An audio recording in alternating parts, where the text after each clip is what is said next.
नमस्कार, मैं हूं आपके साथ यशी शुक्ला और आप देख रहे हैं देवभूमि का चुनावी दंगल, जिसमें आज हम बात करेंगे कम मतदान, धामी ने लिया संज्ञान।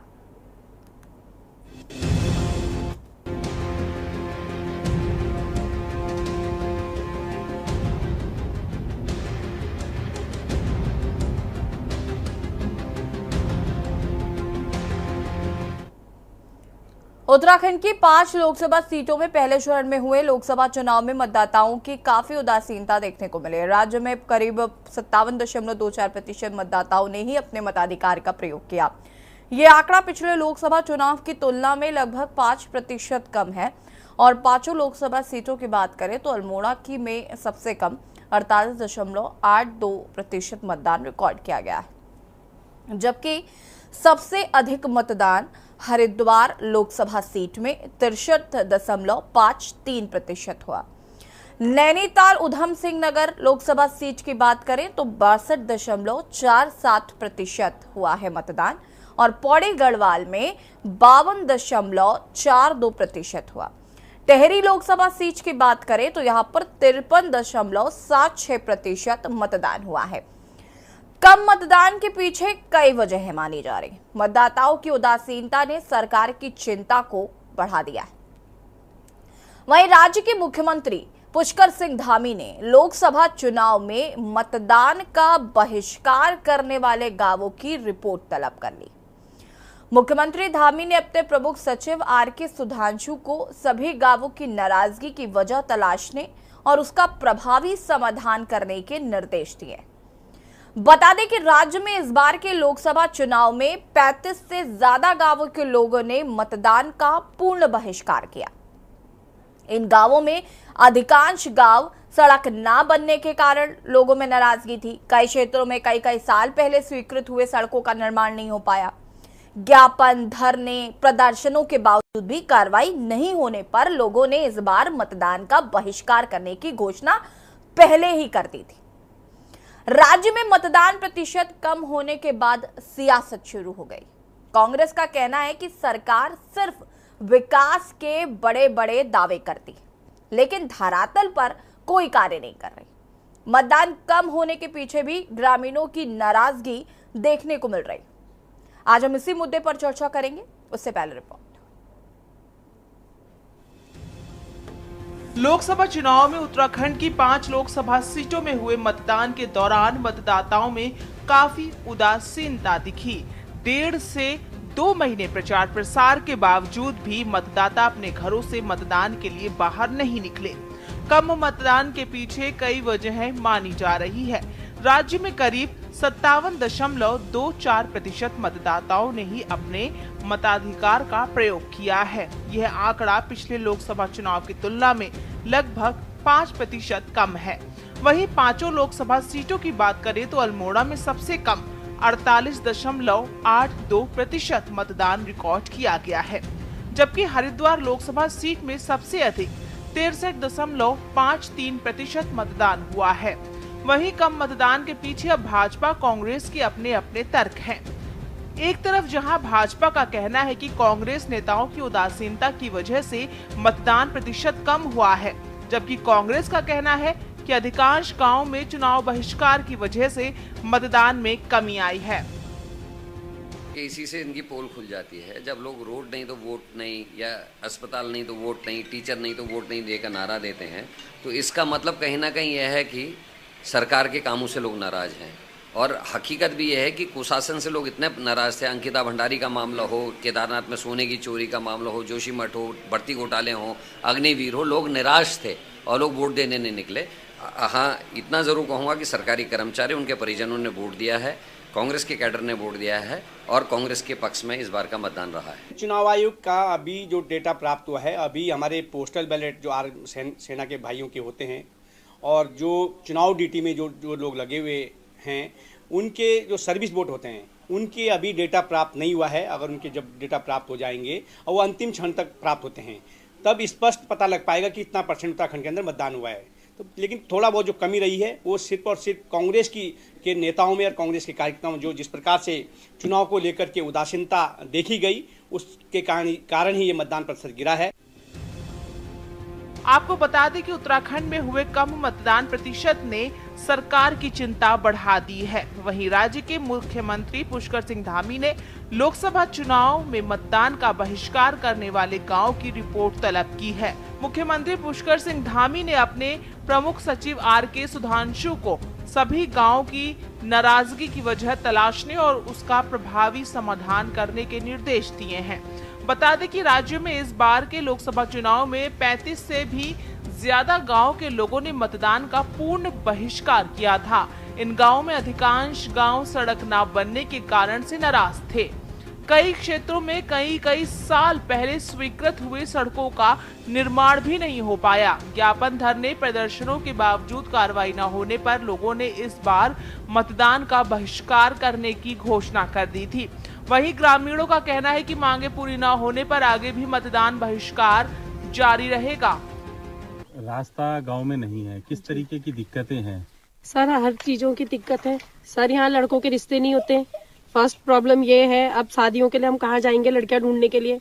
सर हमारे को घरेलू सामानों के लिए भी दिक्कतें हो जाती है। सिलेंडर ले लीजिए आप, हर किसी चीज की समस्या होती है। राशन पानी हर चीज के लिए हमारे को मार्केट जाने के लिए भी 10 बार सोचना पड़ता है सर। पैदल चल के यहाँ से डूंगे 5 किलोमीटर जाना पड़ता है, फिर ट्रैकर पकड़ के तब अपना सामान लेके आना पड़ता है। आप क्या वजह मानते हैं? कहते हैं रिश्ते नहीं होते, क्या वजह मानते हैं? सर रोड की समस्या है सर, आने को तैयार नहीं है यहाँ कोई। 40 बरस तो मुझे भी यहाँ आए हुए हो गए। मैंने 40 बरस से ये रोड ऐसी दिखा, ना तो इसमें कोई मरम्मत होती है, ना कोई आते हैं यहाँ बनाने के लिए। सिर्फ गांव के लोग ही करते हैं इसको जो करते हैं। इनकी गाड़ियाँ चलती है और वही बनाते हैं बेचारे, वही मिट्टी डाल के इसको कर देते हैं थोड़ा बहुत है जी। और बरसात में देखो इसमें इतने ना गड्ढे हो जाते हैं कि जिस गड्ढे का कोई नाम नहीं पूछ सकता कितना बड़ा गड्ढा हो रहा। कहीं गाड़ी जब फिसलती है तो पता लगता है कि भाई गाड़ी गड्ढे में गई। निश्चित रूप से मतदान का बहिष्कार करना ये लोकतंत्र के लिए भी और सभी के लिए चिंता का विषय है। ये जानकारी आई है, अधिकारियों के द्वारा उसका प्रयास भी किया गया कि लोग मतदान का बहिष्कार न करें, और माननीय मुख्यमंत्री जी ने उसका संज्ञान बहुत ही गंभीरता से लिया है। उसके आदेश भी अधिकारियों को दिए हैं, और कहीं पर सड़क का विषय है, कहीं पर अन्य बहुत सारे कारण रहे हैं जिसके कारण से ग्रामीणों के द्वारा मतदान का बहिष्कार किया गया। देखिए अब रिपोर्ट तलब करके क्या होता है। 10 साल आपने काम नहीं किया, 7 साल आपकी उत्तराखंड की सरकार को हो गए पूरे, 10 साल केंद्र की सरकार, आपने जनभावना का सम्मान नहीं किया, उन्होंने बहिष्कार ही करना था। देखिए मेन मुद्दों पर हुआ बहिष्कार भी, कहीं सड़क की बात है, अस्पताल की बात है, पानी की बात है, बिजली की बात है, विद्यालय की बात है, इन मुद्दों पर हुआ जो यहाँ के मूलभूत मुद्दे हैं। कुल मिलाकर लोकतंत्र के महापर्व में मतदाताओं की उदासीनता चिंता का विषय है। भले ही राजनीतिक दल एक दूसरे पर आरोप प्रत्यारोप करें, लेकिन हकीकत में जनता को विकास से मतलब है। यही वजह है कि राज्य के 35 से ज्यादा गांव के ग्रामीणों ने मूलभूत सुविधाओं के लिए मतदान का बहिष्कार किया, जिसका असर मतदान प्रतिशत पर भी देखने को मिला है। देखना होगा कि विकास का दावा करने वाली भाजपा सरकार क्या ग्रामीणों की मांगों को पूरा करेगी या नहीं। उत्तराखंड डेस्क रिपोर्ट के न्यूज इंडिया। और देवभूमि के चुनावी दंगल में आज आगे हम बात करेंगे, लेकिन उससे पहले आपको हम उत्तर प्रदेश के कन्नौज से इस वक्त की बड़ी और अहम खबर बता देते हैं। आपको बता दें कि अखिलेश यादव कन्नौज से लड़ेंगे लोकसभा चुनाव। सपा मुखिया अखिलेश यादव कल करेंगे नामांकन। बता दें कि कन्नौज से अखिलेश के नाम से नामांकन पत्र खरीदा गया है। सपा मुखिया अखिलेश यादव कल करेंगे नामांकन। पार्टी ने नामांकन की तैयारियां पूरी कर ली हैं। बता दें कि सोमवार को तेज प्रताप को प्रत्याशी कन्नौज से बनाया गया था। असमंजस की स्थिति अखिलेश के मन में काफी दिनों से दिख रही थी। हालांकि अब ये सुनिश्चित हो गया है कि अखिलेश यादव ही कन्नौज की सीट से चुनाव लड़ेंगे। अखिलेश यादव कन्नौज से लड़ेंगे चुनाव। इस वक्त की बड़ी और अहम खबर आपको बता रहे हैं, और हमारे साथ प्रधान संपादक दुर्गेन चौहान जी जुड़ चुके हैं। दुर्गेन सर, अगर हम बात करें तो जिस तरीके से कन्नौज सीट पर असमंजस की स्थिति काफी लंबे समय से चल रही थी, और पार्टी के कई लोगों का मानना था कि अखिलेश यादव को ही चुनाव इस सीट से लड़ना चाहिए। हालांकि 3 प्रत्याशी बदलने के बाद आखिरकार ये खबर आना कि अखिलेश यादव कल नामांकन भरेंगे। सर, कैसे देख रहे हैं?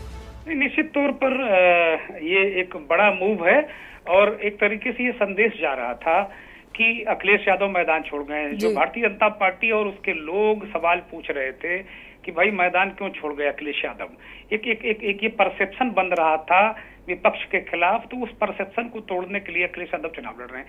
दूसरी जो अंदर की खबर है ऐसी कि तेज प्रताप यादव की जो उम्मीदवारी थी वो इस इनपुट के बाद की गई थी कि वहां ऐसा लग रहा था कि कुछ समाजवादी पार्टी के अंदर गड़बड़ है। एक बड़ा खेमा बीजेपी के संपर्क में है। बीजेपी के कुछ नेता, कुछ जिला पंचायत के सदस्य, कुछ मजबूत लोग जो समाजवादी पार्टी के थे वो अभी हाल में बीजेपी में भी शामिल हुए हैं।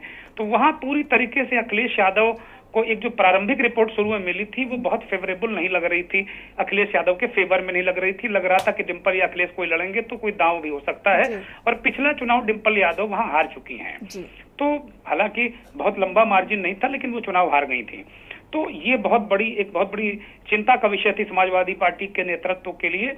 इसीलिए मैनपुरी के पूर्व सांसद और यादव परिवार के ही तेज प्रताप यादव को पहली बार कन्नौज से डिक्लेयर किया गया था कि वो चुनाव लड़ेंगे। अभी 4 दिन पहले की बात है। लेकिन अभी हाल में जो कन्नौज के बहुत ही मजबूत लोग, समाजवादी परिवार के लोग और वहां के जो व्यवसायी हैं, एक बड़े व्यवसायी हैं जो पिछले दिनों काफी चर्चा में थे, वो उन लोगों ने अखिलेश यादव से फोन पर बात की। कुछ लोग लखनऊ में जाकर मिले, उन्होंने कहा कि जो ये पूरा यादव लैंड है, अगर आप चुनाव नहीं लड़ते हैं तो ये केवल पूरा यादव लैंड में ही नहीं बल्कि पूरे उत्तर प्रदेश में एक संदेश जा रहा है कि अखिलेश यादव चुनाव से भाग रहे हैं और आप आइए, आप यहाँ चुनाव जीतेंगे बहुत अच्छी तरीके से। पूरी तरीके से आश्वस्त करने के बाद, पूरी तरीके से सारी चीजें देखने के बाद ये कल ही ये तय हो गया था यशी कि अखिलेश यादव 25 तारीख को नामांकन करेंगे।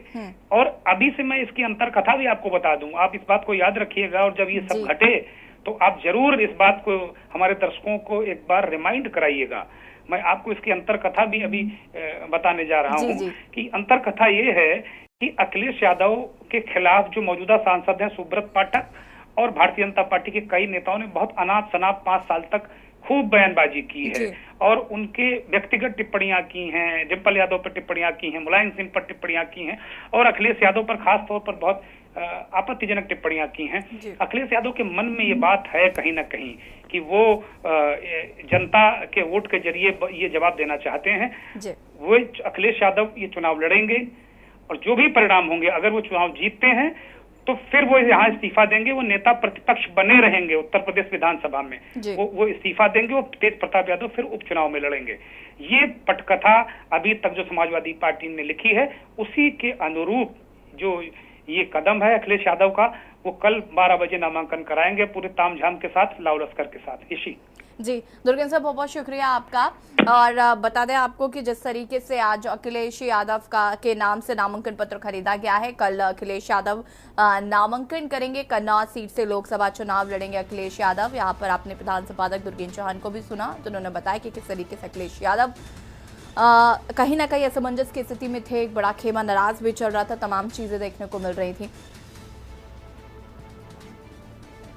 सपा मुखिया अखिलेश यादव कल करेंगे नामांकन, कल 12 बजे। आपको बता दें कि नामांकन करेंगे अखिलेश यादव। पार्टी ने नामांकन की तैयारियां पूरी कर ली हैं और देवभूमि के चुनावी दंगल में आज हम बात कर रहे हैं जिस तरीके से वोटिंग प्रतिशत जो है वो देवभूमि का कम रहा और इसमें कई मामले सामने आए, जिसमें तो सबसे ज़्यादा चीज़ें ये देखने को मिली कि लोगों कई गांव ऐसे थे जिन्होंने पूरे के पूरे गांव ने चुनाव का बहिष्कार कर दिया। वजह सड़क ना होना। सड़क ना होने की वजह से लोगों को बहुत परेशानियां हो रही थी। प्रदर्शन किया गया, धरना दिया गया, ज्ञापन सौंपे गए, उसके बावजूद भी कोई सुनवाई नहीं। फिर लोगों ने तय किया कि वोट की चोट करेंगे और कई लोगों ने वोट की चोट करने की कोशिश की, तो कई लोगों ने यह तय किया कि हम पूरा का पूरा चुनाव बहिष्कार करेंगे। समझाइश हुई, समझाया गया, लेकिन लोगों ने एक बार जो ठान ली वो करके दिखाया और वोट नहीं किया। और इसका नतीजा ये रहा कि वोट प्रतिशत सबसे ज़्यादा कम देखने को मिला है। पिछले चुनावों की अगर बात करें तो करीब 5% कम वोट पड़ा है इस बार, और इसका संज्ञान लिया है मुख्यमंत्री धामी ने और उन गांवों की रिपोर्ट तलब की है जिन गांवों ने पूर्ण रूप से चुनाव का बहिष्कार किया था। आज हम इसी मुद्दे पर चर्चा करेंगे। मेहमान हमारे साथ जुड़ चुके हैं, उनसे आपका परिचय करा देते हैं। नवीन प्रशाले जी प्रदेश प्रवक्ता बीजेपी से हमारे साथ जुड़ चुके हैं। पीसी थपलियाल जी वरिष्ठ नेता यूकेडी से हमारे साथ जुड़ चुके हैं।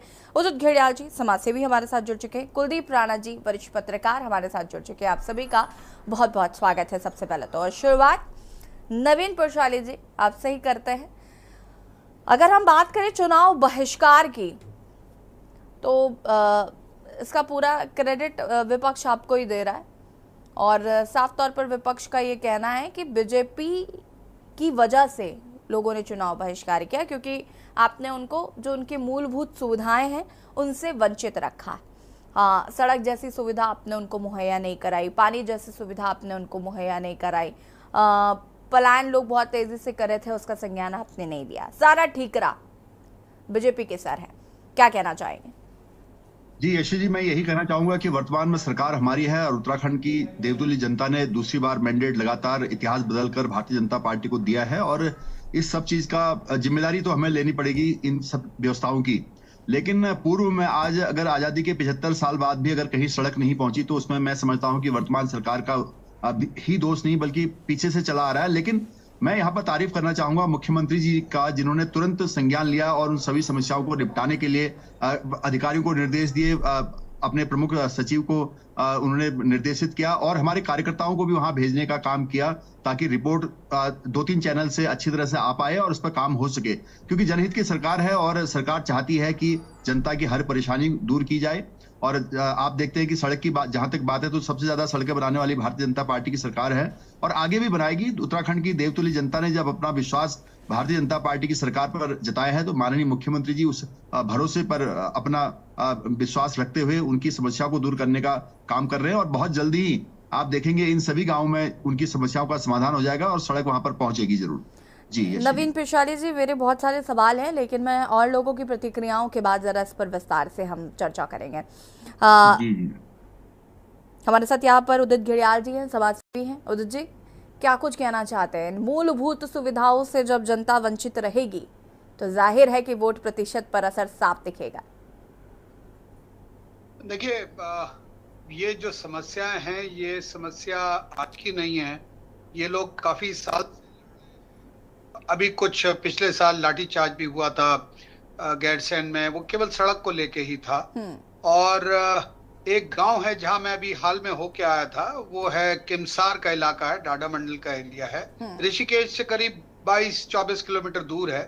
वो राजा जी नेशनल पार्क से उसका रास्ता जाता है। वो लोग सन 78 से लड़ रहे हैं उस सड़क के लिए और उसमें आबादी, देखिए जितनी भी जो लड़ाई हो रही है, जो बहिष्कार हुआ है, ये बहुत दुखद है, क्योंकि ये एक ऐसा पर्व है लोकतंत्र का जिसमें कि हर कोई वोट डालना चाहता है, लेकिन वो अपनी इच्छा को मार करके अगर वोट डाल रहा है तो ये बहुत दुखद और मतलब चिंता का विषय, बहुत बड़ी चिंता का विषय है।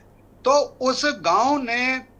उस गांव की वो जो क्षेत्र है उसकी आबादी लगभग 17-18 हजार लोग हैं और 11 किलोमीटर की सड़क है जो चीला नहर से कटती है। आप उसमें जा नहीं सकते। अगर प्रसूति की कोई महिला होगी तो मतलब मैं बोल नहीं सकता उसके लिए कुछ भी। दूसरा, जब बरसात आ जाती है तो बच्चे स्कूल नहीं जा सकते। जो डिग्री कॉलेज में ऋषिकेश में पढ़ रहे हैं वो ऋषिकेश नहीं पहुंच सकते एक महीने। सवाल एक जगह का नहीं है, सवाल कई जगह का है और 24 साल से ये दिक्कत आ रही है। तो शायद उन लोगों का गुस्सा फूटा अब जाकर कि हम नहीं करेंगे, हम बहिष्कार करेंगे। इस बहिष्कार से उनको क्या फायदा होगा, कितना उनको सरकार उनकी तरफ ध्यान देगी? मुझे लगता है उदित जी ये फायदा ही है कि मुख्यमंत्री जी आप जो उन गांवों का संज्ञान ले रहे हैं, उस पर बातचीत कर रहे हैं, वरना उन गांवों को कौन पूछ रहा था? देखिए मुख्यमंत्री जी ले रहे हैं, लेकिन ये पहले से घटनाएं यहाँ होती रही हैं।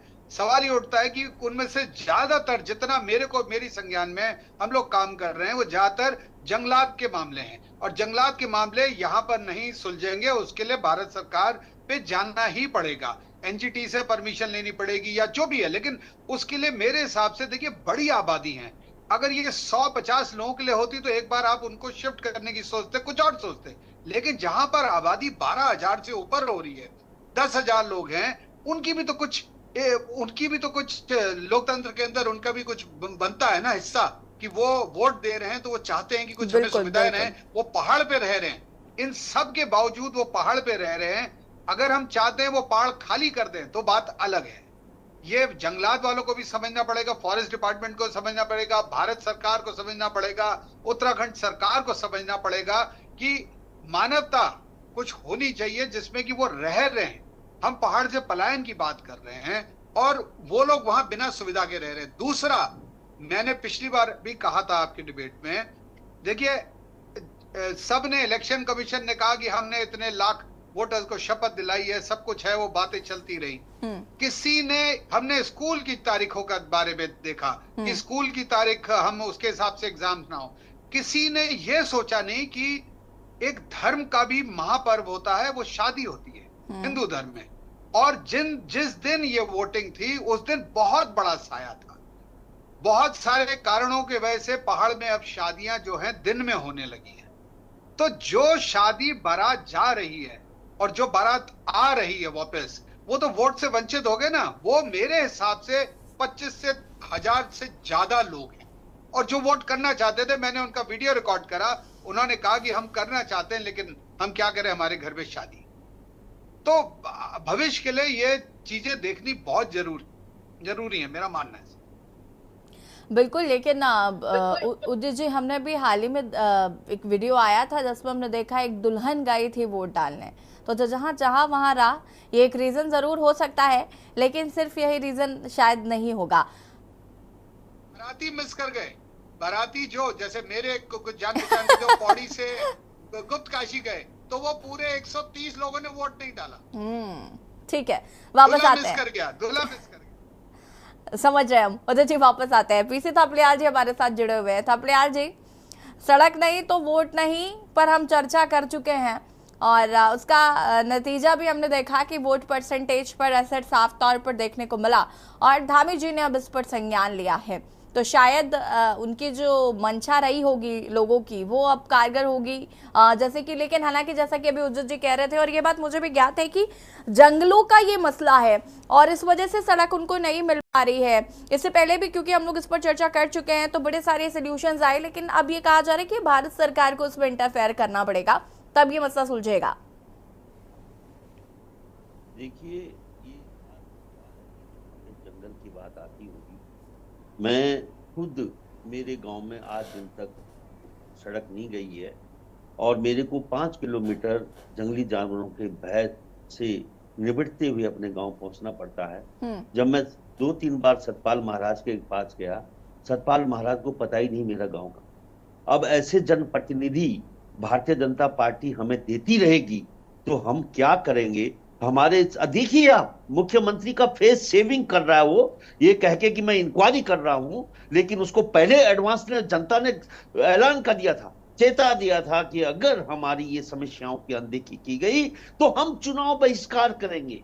उस समय क्या मुख्यमंत्री का शासन प्रशासन सो रहा था? उस समय अब इंक्वायरी से नहीं, उस समय तो थपलियाल जी समझा रहा था। उस समय मुझे याद है जब हम चर्चा कर रहे थे तो कई प्रवक्ताओं ने ये बात कही थी और मुझे लगता है उदित जी भी शायद उसमें शामिल थे।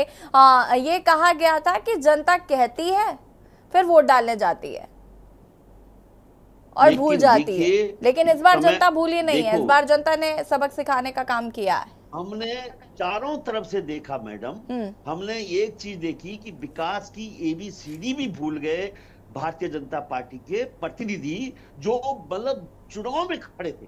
वो उम्मीदवारों को पता ही नहीं था। वो मैं बोला नहीं कि वो तो मोदी जी के कंधों पे चुनाव लड़ रहे थे। तो आप ये स्थिति रहेगी तो देखिए, जहां जहां बहिष्कार हुआ है वहां वहां पे भारतीय जनता पार्टी के गढ़ों में बहिष्कार हुआ है। मतलब आपको एक चीज देखो, अपना फेस सेविंग करके मुख्यमंत्री बाद में सुधांशु रिपोर्ट देंगे कि साहब ये किसी व्यक्ति के बहकाव में आ गए, ये षड्यंत्र का, वो ढूंढ रहे हैं उन लोगों को, अपने उन कार्य को, पन्ना प्रमुखों को ढूंढ रहे हैं जिनके यहाँ पे वो हुआ नहीं है। क्योंकि इन्होंने तो अपनी जो जमात बनाई है, राजनीति का स्वरूप ही बदल दिया है मैडम। अब लोकतांत्रिक सरकारें, लोकतांत्रिक चेहरे, लोकतांत्रिक सोच गायब है। अब ये ऐसे लोग देखिए आप, इनका केवल अब थोड़े दिनों में कानून बना देंगे कि कोई किसी को बहकाएगा चुनाव करने जाने में तो उसको 10 साल की सजा होगी। ये इस तरह के लोग हैं। ये इस तरह के लोग हैं कि जो ये नहीं देखते कि साहब वहां अगर सतपुली में शराब पकड़ी गई तो मैं बोला नहीं कि कानून बनाएंगे कि जो शराब पिएगा उसको 10 साल की सजा होगी। ये उन लोगों को नहीं सजा देंगे जो ला रहे हैं, ये उन लोगों को सजा नहीं देंगे जो इन लोग इस जनता के जिम्मेदार हैं, जिनके कारण वहां पे पुल नहीं बने, वो नहीं करेंगे। यहाँ बड़े बड़े एक बड़ी जमात बैठा रखी है अधिकारियों की, एक मतलब जेई से लेकर चीफ इंजीनियर और सुपर चीफ इंजीनियर बैठे हुए हैं। क्या कर रहे थे वो लोग? उनको कटघरे में खड़ा क्यों नहीं किया जा रहा है? काहे की इंक्वायरी कर रहा है मुख्यमंत्री? मुख्यमंत्री केवल अपना चेहरा बचा रहा है कि मैं नालायक कहला गया हूं कि इतनी बड़ी परसेंटेज ऑफ लोग वोट करने नहीं गए, लोगों का विश्वास हट गया है इस सरकार पे, धामी सरकार पे लोगों का विश्वास हट गया है। हमारा विश्वास तो उस दिन हट गया था जब इनके प्रतिनिधि विकास की बात ही नहीं कर पा रहे। नहीं तो छपलिया जी इसको पॉजिटिव मूव क्यों नहीं ले रहे हैं? अगर मुख्यमंत्री जी संज्ञान ले रहे हैं, अगर इसका कुछ निष्कर्ष निकलता है, संज्ञान लेने के लिए उस पलायन आयोग का क्या हुआ? क्या आप ही देखिए, वो पलायन आयोग यही तो दर्शाना था उसने, ये फलानी जगह में नहीं है, ये समीक्षा है, ये समीक्षा है। काहे को इतने साल तक हमने पलायन आयोग का, हमने जनता के पैसों से पलायन आयोग को पाला, और इन नालायक नेताओं को पता ही नहीं है कि पलायन आयोग की रिपोर्ट क्या है आज दिन तक। चलिए क्या बात करो। ठीक है छपलिया जी, वापस आएंगे, ये तमाम सवालों के जवाब हम लेंगे आगे, और कुलदीप राणा जी भी हमारे साथ जुड़े हुए, रुकेंगे एक छोटे से ब्रेक के लिए, चल हाजिर होते हैं।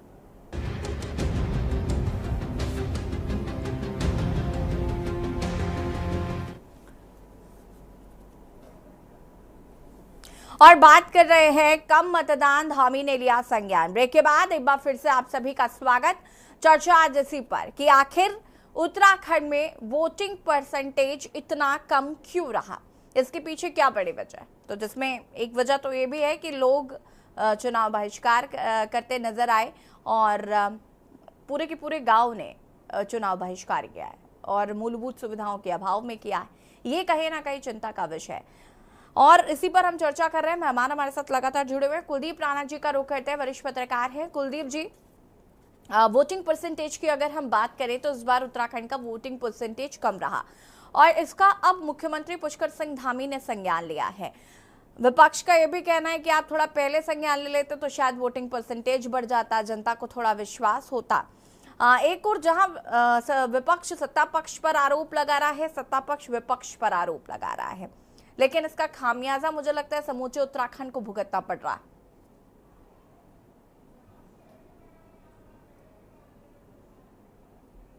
देखिए यसी, इसमें कोई दोहराई नहीं है कि भाजपा उत्तराखंड की प्रदेश सरकार जो है वो मोदी सरकार के कटघरे में है। और जो आपने बात कही कि प्रदेश के मुख्यमंत्री पुष्कर सिंह धामी ने संज्ञान लिया, तो मैं तो एक बात कहूंगा कि बहुत देर कर दी हुजूर आते आते। बिल्कुल ठीक। ये ऐसा नहीं है कि उत्तराखंड में सड़कों का मुद्दा कोई नया हो। त्रिवेंद्र रावत सरकार के दौरान गैरसैंण में जो विधानसभा सत्र हो रहा था, उस दौरान चमोली की नंदा नगर की सड़क को लेकर के लाठीचार्ज हुआ। ठीक। और ये कोई बहुत बड़ी वो नहीं थी, ग्रामीणों की एक मांग थी कि सड़क का थोड़ा सा चौड़ीकरण कर दिया जाए, बहुत छोटी सी चीज थी। ठीक है। और उसमें ग्रामीण महिलाओं के ऊपर लाठीचार्ज हुआ। आज भी उत्तराखंड के सीमांत क्षेत्रों में जो सड़कों की स्थिति है वो बहुत दयनीय है। PMJSY से लेकर के और PWD तक की जितनी सड़क के बाद जितनी सड़कें हैं और केंद्र के बाद जितनी सड़कें हैं, उनमें से अगर हम तुलनात्मक रूप से देखें तो राज्य सरकार कहीं ना कहीं चीज़ों को लेकर के कटघरे में दिखाई दे रही है। देखिए, मोदी सरकार ने राज्यवासियों से जो वादे किए, उन वादों को उन्होंने पूरा करने का काम किया। आपने मोदी जी ने ऑल वेदर रोड की बात की, ऑल वेदर रोड दी। ऋषिकेश बद्रीनाथ रेलवे लाइन की बात करी, रेलवे लाइन दी। कॉरिडोर बनाने की बात हुई, वो उन्होंने पूरा किया। नमामि गंगे में उत्तराखंड में काम हुआ। केदारनाथ का पुनर्निर्माण हो रहा है। कुमाऊं में मानस खंड यात्रा को लेकर के उन्होंने काम किया, टूरिज्म बढ़ाने की दिशा में, उस दिशा में काम हो रहा है। लेकिन अगर हम राज्य सरकार की तरफ अगर देखते हैं तो राज्य सरकार ने राज्य सरकार या कहें कि उत्तराखंड की पुष्कर धामी सरकार इस मुगालते में रही कि 2022 में जब प्रचंड विरोध दिखाई दे रहा था, सब जगह ये नजर आ रहा था कि भाई कांग्रेस आ रही है, कांग्रेस आ रही है, और उसमें भी हमने मोदी जी के प्रभाव में इतना हम 47 सीटें लेकर के आए हैं, तो इस समय तो हमारी सरकार है और हमने इतने सारे काम किए हैं। दूसरी बात जो संज्ञान लेने वाली बात है, मैं आपको ज़्यादा नहीं, अभी हमने 4-5 महीने पहले उत्तराखंड के देहरादून में एक इन्वेस्टर समिट हुआ था, जिसको लेकर के हमने यहाँ चैनल पे भी काफ़ी चर्चाएं हुई। हाँ। और कई मीडिया में और नेशनल लेवल पे इसमें काफ़ी चर्चाएं हुई। प्रधानमंत्री स्वयं देहरादून आए उद्घाटन के लिए, गृह मंत्री अमित शाह इसमें आए, तमाम केंद्रीय मंत्री आए, है ना, तमाम इन्वेस्टर्स को आमंत्रित किया गया। देहरादून की सड़कों का जो कायाकल्प उन 8 से 10 दिनों में हुआ, उससे पूरे दूनवासी अचंभित थे कि अरे भाई ये क्या हो गया, रातों रात दिन एक हो रहा था। ऐसा लग रहा था कि 24 घंटे नहीं, 24 घंटों को 48 घंटे बना करके सरकार काम कर रही थी। रात को अगर आप 10 बजे भी जाओ, 11 बजे भी जाओ तो सड़कों पे काम हो रहा था। सुबह उठ करके अगर आप मॉर्निंग वॉक के लिए जा रहे हैं तो भी आपको दिख रहा था कि सड़कों पे काम हो रहा था। 24 घंटे सड़कों पर काम चल रहा था। ठीक है, देहरादून में अगर ये हो सकता है तो पहाड़ में उन सड़कों पर क्यों नहीं हो सकता? एक सवाल। दूसरी बात, हम नहीं कह रहे हैं, चुनाव हुआ, निर्वाचन की पार्टियां तमाम जगह गई। हाँ। आजकल सोशल मीडिया का जमाना है, हर किसी को अपने आप को हाईलाइट करना है। निर्वाचन ने भी अपनी पोलिंग पार्टियों को लेकर के दिखाया कि देखिए कितने दूरस्थ और दुर्गम इलाकों में, पहाड़ी अंचलों में हमारी पोलिंग पार्टी जा करके निर्वाचन कर रही है। और जो वीडियो निकल करके आए, वो वीडियो हमने नहीं डाले या हम किसी मीडिया ने नहीं कवर किए, वो उन लोगों ने भेजे थे और उन्हीं पोलिंग पार्टियों ने भेजे, और वहां से दिख रहा था कि वो किस तरीके से वो मतदान मतलब 24 साल के इस राज्य में अगर आज भी मतदान क्षेत्रों में जाने के लिए, ग्रामीण क्षेत्रों में जाने के लिए पोलिंग पार्टियों को गार्ड गदेरों को पार करना पड़ रहा है, जान को हथेली पर करके जाना पड़ रहा है। और एक मैं आपको आश्चर्यजनक उदाहरण बताता हूं, उत्तराखंड पुलिस की देहरादून के फेसबुक पेज पर है, अभी चाहे तो सभी लोग जाकर के उसको देख सकते हैं। चुनाव से एक दिन पहले उत्तराखंड के देहरादून के एसएसपी देहरादून जिले से के नजदीक के एक पोलिंग क्षेत्र में निरीक्षण के लिए गए हुए थे। ये देहरादून का हाल है, और वो वहां पैदल चल रहे थे, और जो वीडियो निकल करके आया उसमें जो जिस राह पर वो चल रहे थे, उस सड़क की वो स्थिति बता रही थी कि उस सड़क पर ना तो डामरीकरण हुआ है, ना उस सड़क पे कोई काम हुआ है। ये देहरादून का हाल है, जहां हम राजधानी क्षेत्र जिसको हम कहते हैं, जहां सरकार बैठती है, जहां मुख्यमंत्री बैठते हैं, जहां पूरा शासन तंत्र बैठता है, जहां गवर्नर यहाँ बैठते हैं। ठीक है, तो ऐसा नहीं है कि पुष्कर धामी सरकार कटघरे में नहीं है, पुष्कर धामी सरकार बिल्कुल कटघरे में है। ठीक है, वापस आएंगे आपके पास। गांव वालों ने चिताया आपको, 2022 के चुनाव में भी आपको चिताया, आज भी आपको चिताया, लेकिन आपकी नींद तब खुली जब लोगों ने कहा कि हम मतदान नहीं करेंगे। देखिए सीसीएसी, लोकतंत्र की हत्या, लोकतंत्र तब नहीं मरता है जब किसी नेता को जेल होती है, लोकतंत्र तब नहीं मरता है जब किसी सरकार पे कार्रवाई होती है, लोकतंत्र तब मरता है जब मतदाता मतदान के लिए उसका बहिष्कार करता है। बिल्कुल बिल्कुल। और ये उत्तराखंड में लोकतंत्र की मृत्यु के समान है। जी, वापस आते हैं। नवीन प्रचाली जी आपसे जवाब लेंगे, लेकिन उससे पहले लखपत पटोला जी हमारे साथ जुड़ चुके हैं, कांग्रेस प्रवक्ता, बहुत बहुत स्वागत है।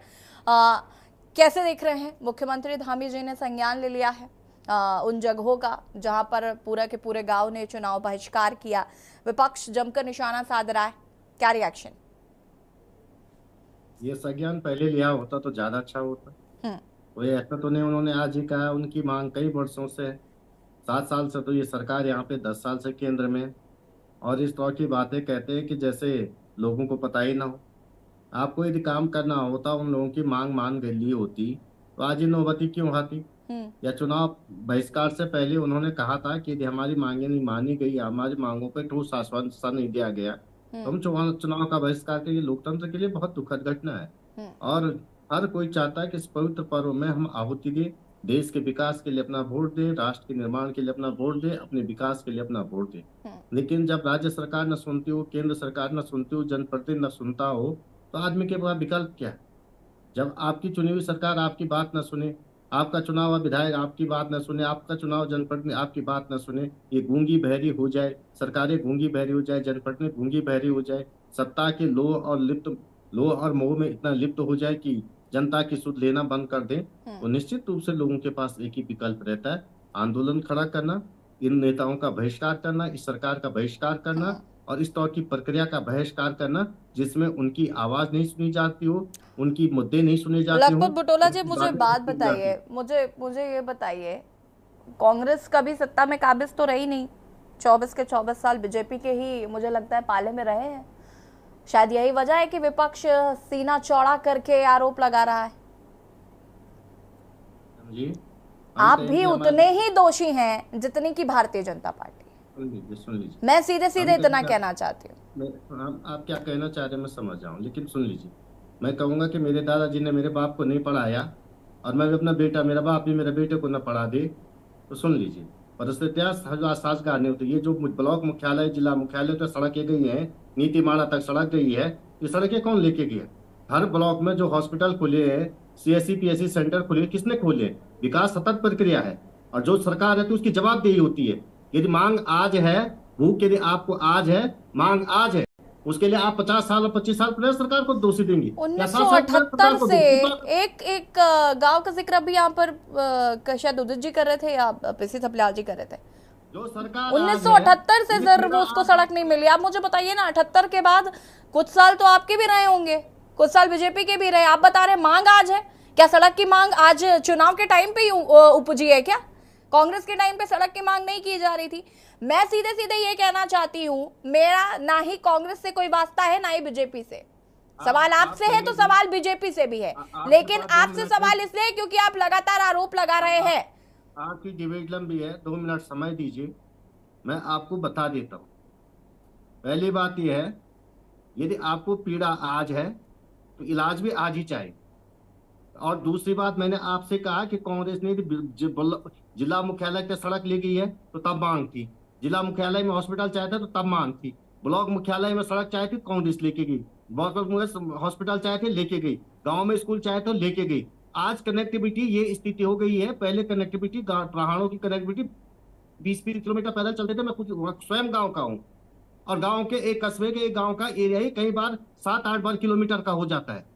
तो इस परिस्थिति को समझना पड़े। लेकिन आज लोग चाहते हैं कि उसके गांव तक सड़क जाए, उसके मोहल्ले तक सड़क जाए। ये मांगे 20-25 साल पहले नहीं थी ना, सरकार के पास इतना धीरे धीरे जो यदि इस देश की राजधानी से और प्रदेश की राजधानी तक सड़क गई, प्रदेश की राजधानी से जिला मुख्यालय, जिला की राजधानी तक सड़क गई, जिले की राजधानी से ब्लॉक की राजधानी तक सड़क गई और ब्लॉक के बाद गांव गांव कनेक्टिविटी हो रही है, तो ये प्रक्रिया है। और आज जो गांव छूट गए, जिन प्रक्रिया में छूट गए, उसके जवाब ये कांग्रेस होगी, ये सरकार होगी जो 7 साल से यहाँ बैठी हुई है। आप कोई बहुत ये बता दीजिए, सुनिए ना, 1980 के बाद ऐसा नहीं है कि आपकी सरकार नहीं आई है यहाँ पर कांग्रेस की। 10 साल पुरानी ही बात है सर। 10 साल पहले आप तो ऐसे बता रहे हैं जैसे हम चीजों से जान ही पहचान नहीं थी हमारी। हम जानते ही नहीं थे कि डामरीकरण वाली रोडें कैसी होती हैं, सड़कें कैसी होती हैं। हम पहले भी नहीं जानते थे 5G क्या होता है, ब्रांडेड कपड़ा क्या होता है, ब्रांडेड सूट क्या होता है। और ये अभी हाल फिलहाल में मोदी जी के आने से हुआ ना। फिर तो आप ये कहना चाहते हैं ना कि जब से मोदी जी की सरकार शुरू हुई है, केंद्र में वो आए, तब से हम डिजिटलाइजेशन के ऊपर चले गए हैं, हमें डिजिटल दुनिया पता चली है, हम कनेक्टिविटी से जुड़ना शुरू हुए। अदरवाइज कांग्रेस के टाइम पे तो हमें कुछ पता ही नहीं था क्या हो रहा है देश में। बहस करने के बजाय, सुनो, मुझसे बहस करने के बजाय मेरी चीजों को समझने का प्रयास कीजिए। मैं क्या कहना चाह रहा हूँ उसको समझने का प्रयास कीजिए, दर्शक भी समझेंगे। मैं ये चीज कह रहा हूँ, आज जो चीजें कही जा रही, कुछ चीजें डायरेक्ट बेनिफिट मिल रहा है। मैं पूछना चाह रहा हूँ, 5-10 साल पहले जब हमारे अंदर ये कनेक्टिविटी नहीं थी, ये 2G 3G 4G 5G नहीं था, नेटवर्क नहीं था, तो डायरेक्ट बेनिफिट कैसे मैनुअल वर्क होता था। तो मैनुअल वर्क में आज कहीं 1980 में ये डायरेक्ट बेनिफिट क्यों नहीं मिलता था, ये कोई प्रश्न है।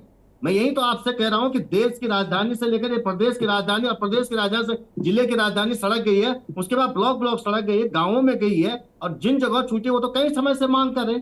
ये मांग तो ऐसा नहीं इसी चुनाव में, यही संज्ञान मुख्यमंत्री ने पहले लिया होता, इस चुनाव से पहले लिया। जब बहिष्कार कर रहे थे लोग, धरने प्रदर्शन पे थे, भूखे प्यासे बैठे थे, तो उसके लिए जवाब भी हमारी सरकार होगी या पुरानी सरकार होगी? ये तो सवाल इनसे पूछा जाए, कटघरे पर खड़ा किया जाना चाहिए इनको। ये निठल्ली निकम्मी सरकार, भैरी सरकार सुन क्यों नहीं रहे लोगों की? जी, मैं इंतजार कर रही थी कि लखपत बुटोला जी कब हमारी डिबेट में बैठेंगे और कब मुझे बताएंगे कि बीजेपी से सवाल पूछना है। मैं तभी सवाल पूछूंगी। ठीक है, रुकिएगा। नवीन प्रशाली जी जवाब दीजिए। और अभी आपके मैं प्रवक्ता को रिपोर्ट में सुन रही थी, उन्होंने कांग्रेस पर ठीकरा फोड़ दिया। अरे कांग्रेस अगर नकारी थी, कांग्रेस ने अगर काम नहीं किया तो जनता ने जवाब दिया ना। और आपको अच्छा खासा एक मैंडेट देकर आपको सरकार में वापस लेकर आए हैं, तो अब आपकी जिम्मेदारी बनती है कि आप कांग्रेस पर ठीकरा फोड़ेंगे। अनम्यूट कीजिएगा। यशी जी, मैंने शुरुआत में ही कहा था कि वर्तमान में सरकार हमारी है और इतिहास बदलकर जनता ने हम पर भरोसा किया है, तो जिम्मेदारी हमारी सरकार की है और हमारी सरकार ही जिम्मेदारी ले सकती है। बुटोला जी के वक्तव्य में साबित हो चुका है। उन्होंने कहा कि मांग भी अभी आई है, पूरी भी अभी होनी चाहिए और हम ये करेंगे, क्योंकि आप इन्हीं के नेता थे जो कहते थे कि 1 रुपया भेजते तो 10 ही पैसा जनता तक पहुंचता है। आज हमारे नेतृत्व में जो नेतृत्व है इस देश का, अगर वो 1 रुपया भेजता तो 1 रुपया जनता तक पहुंच रहा है। वो टेक्नोलॉजी भी इजाद की है और वो तरीका भी है। तो जो भी काम बच गए हैं उस सबकी जिम्मेदारी पूरा करना भारतीय जनता पार्टी की सरकार की जिम्मेदारी है। उत्तराखंड के संपूर्ण विकास भारतीय जनता पार्टी की सरकार की जिम्मेदारी है और सरकार उस जिम्मेदारी को बखूबी निभाते हुए माननीय मुख्यमंत्री जी संज्ञान ले रहे हैं। शायरी जी, इस बात की जिम्मेदारी का एहसास आपको हुआ जब मतदान पड़ गया और आपको पता चला कि ये तो पिछली बार से भी कम है, तब आपको अपनी जिम्मेदारियों का एहसास हुआ? यशी जी, मतदान तो 4 जून को पता चलेगा कि मतदान कैसे कम हुआ। मतदान तो कांग्रेस की निराशा आपको पता था कि कांग्रेस के और नवीन प्रशाली जी, एक सवाल मेरा एक और है आपसे कि जब हम इस पर चर्चा कर रहे थे, सबको पता था उत्तराखंड की जनता चीख चीख कर, जो लोगों को मूलभूत सुविधाएं नहीं मिल रही थी वो लगातार इस बात को कह रहे थे, सड़क नहीं तो वोट नहीं, सुविधाएं नहीं तो वोट नहीं, इस तरीके की नारेबाजियां चल रही थी, हम चर्चा भी कर रहे थे। उस वक्त संज्ञान क्यों नहीं लिया गया? उस वक्त समझाइश क्यों नहीं की गई? उस वक्त आपके पन्ना प्रमुख क्या कर रहे थे? ये भी एक सवाल है। आपका पलायन आयोग कहाँ है? पलायन आयोग को ये इसलिए रखा गया था कि भाई वो पता करे कि पलायन क्यों हो रहा है, लेकिन आपका पलायन आयोग देहरादून में बैठा हुआ है। उसे कोई मतलब नहीं है कि पहाड़ की जनता की क्या सुविधाएं हैं, क्या उनको चाहिए, क्या उनकी नीड्स हैं, क्या उनकी जरूरतें, कोई मतलब नहीं।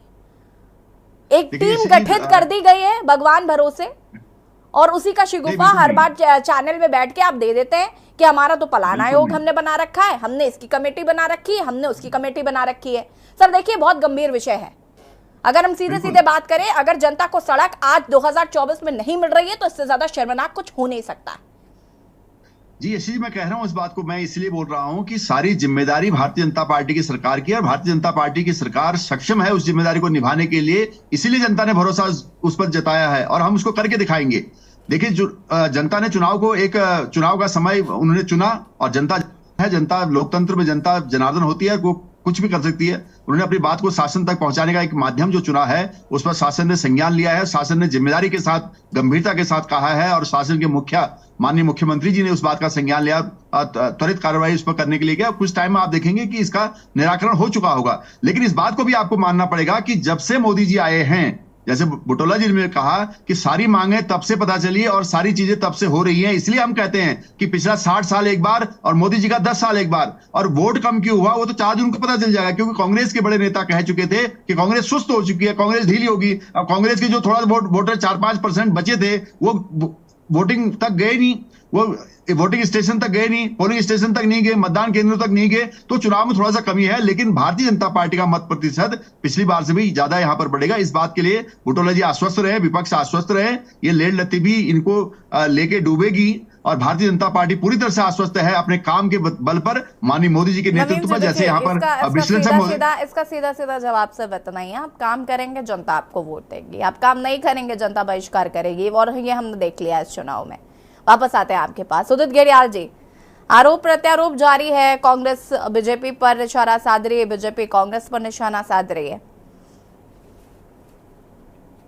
मेरा तो ये कहना यह है कि हम सब की, चाहे वो भारतीय जनता पार्टी के लोग हों, चाहे बीजेपी, चाहे जो कांग्रेस के हों, चाहे कोई और भी हों, हम जो भी लोग पहाड़ से संबंधित हैं, हम लोगों की एक चिंता है कि पहाड़ खाली हो रहा है, पहाड़ से पलायन हो रहा है। बिल्कुल। और उस पलायन का 2-3 मुख्य कारण हैं। उनमें से एक मेजर कारण है सड़क, दूसरा है स्वास्थ्य और फिर तीसरा है शिक्षा। अगर सड़क नहीं होगी तो बाकी दोनों चीजें नहीं पहुंच पाएंगी, ये सबको मालूम है और ये सब जगह ऐसा ही होता है। मैंने आपको एग्जाम्पल दिया था किमसार का एरिया जो है डाडा मंडल का, जिसमें मल्ला बनास, तल्ला बनास से गांव आते हैं, ये 12-15 हजार की आबादी है या उससे ज्यादा। अगर ये सड़क आगे बन जाती है पूरी पक्की, तो इसका कनेक्शन हो जाता है जाके यमकेश्वर हेड ब्लॉक हेड से। उसका मतलब 40-50 हजार लोग उस सड़क का फायदा ले लेंगे। अब वो उलझी कहाँ हुई है? वो उलझी हुई है फॉरेस्ट की वजह से। फॉरेस्ट तो अभी शुरू हुआ है, टाइगर अभी आया है रिजर्व बाग। उनकी लड़ाई 24 साल से नहीं, उनकी लड़ाई और पहले से। मेरा कहना यह है कि 24 साल से उत्तराखंड की अलग अलग सरकारें आ रही, अधिकारी रहे हैं, बड़े बड़े अधिकारी वहां पर, वहां के भी रहे हैं। चंदोला जी वहां पर, श्रीकांत चंदोला जी ने सड़क को थोड़ा सा पक्का बनवाने की कोशिश करी, लेकिन केवल ऋषिकेश से वो 23-24 किलोमीटर दूर है। अगर यहाँ की स्थिति ऐसी है और वो गांव वाले बहुत चिंतित हो गए क्योंकि बच्चे बड़े हो रहे हैं, तो वो कॉलेज भी जाना है, सब कुछ करना है, तो जो दूरस्थ गांव हैं, अंदरूनी गांव हैं पहाड़ के, उनकी क्या स्थिति होगी? अगर ये स्थिति ऐसे ही रही तो धीरे धीरे जो दूरस्थ के गांव हैं जिनको हम चाह रहे हैं आबाद रहें, वो खाली होते जाएंगे। फिर वोट परसेंटेज की कहां से बात होगी? फिर वोट की कहां से बात होगी जब गांव में कोई नहीं रहेगा, ग्रामीण। तो देखिए, ये सबकी चिंता है, ये कांग्रेस हो चाहे बीजेपी हो। मुख्यमंत्री जी ने संज्ञान लिया है, अच्छी बात है, लेकिन उस पर कार्रवाई शुरू कर दें तत्काल। लगे अगला चुनाव फिर आ रहा है 27 में, ऐसा ना हो कि और बड़ा बहिष्कार हो जाए। तो क्योंकि ये प्रक्रिया है लंबी, और मैं आपको बिल्कुल बता रहा हूं कि ज्यादातर सड़कों का मसला जो है वो फॉरेस्ट से रिलेटेड है। और ऐसा नहीं है कि ये सॉल्व नहीं हो सकता। मोदी जी ने ये सॉल्व करा, गंगोत्री नेशनल पार्क से हाईवे निकल रहा है, नेशनल हाईवे निकल रहा है। तो ये बहुत बड़े मुद्दे नहीं है, बहुत ठीक है। उदय जी, थपलियाल जी क्या कुछ कहना चाहते हैं आरोप प्रत्यारोप पर? फटाफट आपका जवाब चाहूंगे मैं। देखो, मेरे को बहुत ही चिंता होती है कि हमारे प्रधानमंत्री जी के गीत हर व्यक्ति गाता है और ये भी जानता है कि एक व्यक्ति एक मोहल्ले का विकास नहीं कर सकता। एक व्यक्ति तो एक व्यक्ति पूरे देश का विकास कर रहा है और उसके पास कोई जादू की छड़ी है और वो ऐसे प्रतिनिधि चुनता है, ऐसे मुख्यमंत्री बनाता है जिनके भेजे खाली होते हैं, जिनको विजन ही नहीं होता। हम देखते हैं अगर 5 जनप्रतिनिधि जो सांसद इस राज्य में चुने जाते हैं, वो अगर विजनरी नेता होते, वो नहीं होते जैसे गए हुए थे 5 बैठे हुए थे संसद में मुंह बंद करके, ऐसे नहीं होते तो प्रधानमंत्री उस संसद को बताते कि हमारे पहाड़ कच्चे पहाड़ हैं, यहां ऑल वेदर रोड नाम मत रखो, यहां ऑल वेदर रोड रखोगे तो बेवकूफ कहलाओगे। आज ऑल वेदर रोड कह के अपना नाम चेहरा नहीं बचा पा रहे ये लोग, क्योंकि ऑल वेदर हर दम खिसक रही, पहाड़ के पहाड़ टूट रहे। अगर वो जनप्रतिनिधि संजीदे होते तो वहां बताते संसद को कि हमारे पहाड़ों में सुरंगें मत बनाओ, नहीं तो पहाड़ धंसेंगे, पहाड़ खत्म हो जाएंगे। हम आज घिडियाल जी को नहीं मालूम है कि जब तक इस पहाड़ में सड़कें नहीं थी, मेरे गांव हरे भरे थे, मेरे खेत खलियान भरपूर थे, मेरे गांव में पूरे लोग रहते थे, हम एक अलग जीवन जीते थे। आज इन सड़कों के बाद जिस तरह से ये ठेकेदार बने, हमारे संसाधनों को नोचने लगे, हमारे संसाधनों को बेचने लगे और आज जनता को नंगा चौराहे पे खड़ा है। हमारे जल वापस आएंगे आपके पास। कुलदीप राणा जी का रुख कर लेते हैं। कुलदीप जी, ताजुब होता है कि जिस उत्तराखंड को बनाने के लिए, अलग राज्य बनाने के लिए लोगों ने शहादतें दी हैं, आज उसी उत्तराखंड राज्य को लोग छोड़कर जा रहे हैं और वजह यही है कि उनको सुविधाएं नहीं मिल रही हैं और उनकी जो जरूरतें हैं वो पूरी नहीं हो पा रही हैं। और जैसा कि अभी उदय जी ने कहा कि एक दिन ऐसा आएगा अगर ऐसे ही चलता रहा तो कोई वोट देने के लिए भी नहीं बचेगा।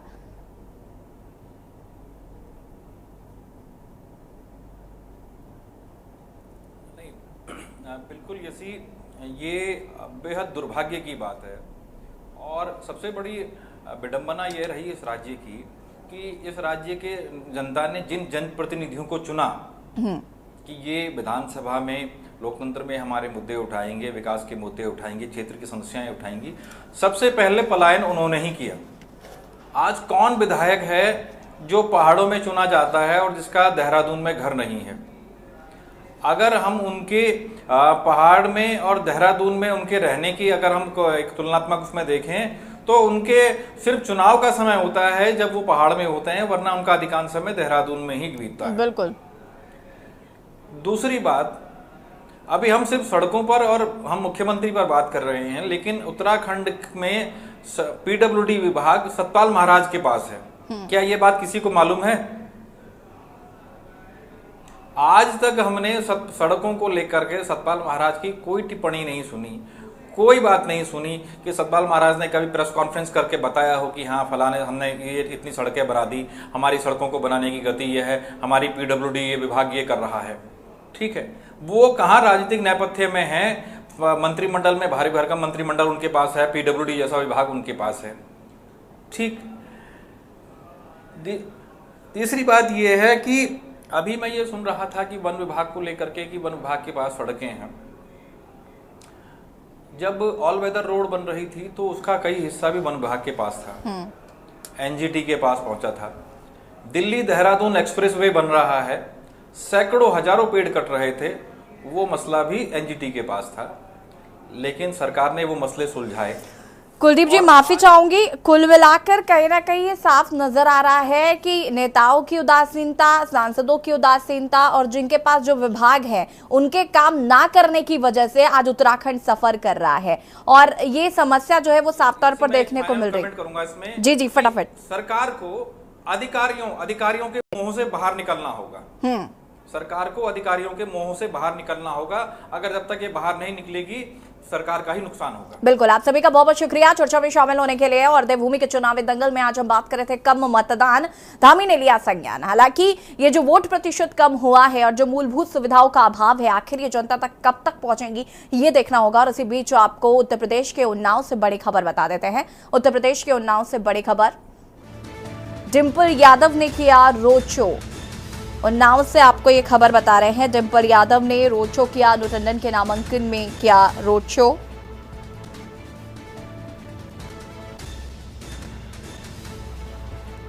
सब अपने आप को पिछड़ा समझ रहे हैं, डिंपल यादव ने बयान दिया है।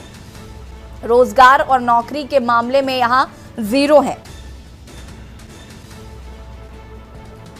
और डिंपल यादव ने क्या कुछ कहा है वो भी आपको सुना देते हैं। ऐसी सरकार है जो केवल छीन सकती है, इसने हमेशा छीना है। इसने युवाओं की नौकरी रोजगार छीना है, इन्होंने महिलाओं का हक सम्मान और अधिकार छीना है, इन्होंने रात की हमारे किसान भाइयों की नींद छीनी है। तो जो सरकार खाली छीनने की बात करती है तो आप उनकी मानसिकता को समझिए। और मैं समझती हूँ पूरा देश आज लोकतंत्र और संविधान को बचाने की लड़ाई में लग गया है और विजयी होगा इंडिया ब्लॉक का गठबंधन। ईडी गठबंधन को ठगबंधन कह रहे हैं, गठबंधन को ठगबंधन बताया जा रहा है। ईडी गठबंधन को प्रधानमंत्री ठगबंधन कह रहे हैं। देखिए आप गलत बोल रहे हैं, आपके दिमाग में ईडी चल रहा है। ईडी ये इंडिया गठबंधन है सबसे पहली बात, क्योंकि आप भी जानते हैं कि आप लोग भी जानते हैं कि ईडी के माध्यम से कैसे हर वर्ग को डराया जा रहा है, चाहे हमारे बिजनेसमैन हो, चाहे हमारे पॉलिटिशियंस हो, राजनेता हो, उनको ईडी और सीबीआई के माध्यम से डराने का अगर कोई काम कर रहा है तो वो भारतीय जनता पार्टी कर रही है। आज हमारे साथियों का, हमारे सहयोगियों का, हमारे कार्यकर्ताओं का, हमारे नेताओं का सबका जोश दिखाई पड़ा और सबने हमें शुभकामनाएं दी, आशीर्वाद दिया और अपना स्नेह दर्शाया और पूरे जोर शोर के साथ मुझे यहाँ तक कलेक्ट्रेट तक पहुँचाया। तो फिर उसके बाद मैंने नामांकन किया। कितने से बोलेंगे?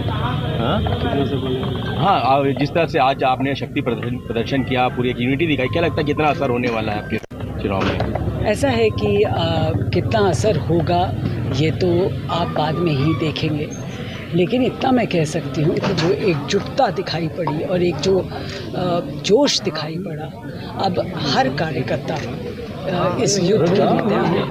क्या लगता है क्या मार्जिन रहेगा? मैं मार्जिन जीत का कभी आकलन नहीं करती हूँ, मोहब्बत का आकलन करती हूँ। क्योंकि अब नामांकन हो गया, अब जनता के बीच जाने का वक्त आ गया, तो किन मुद्दों को लेकर आप जनता के बीच में जाने वाली हैं? मुद्दे हमारे उन्नाव के बहुत है, बेहाल है उन्नाव, 10 साल से कोई भी काम नहीं किया गया है। और देवभूमि के चुनावी दंगल में फिलहाल इतना ही। देखते रहिए K News इंडिया नमस्कार।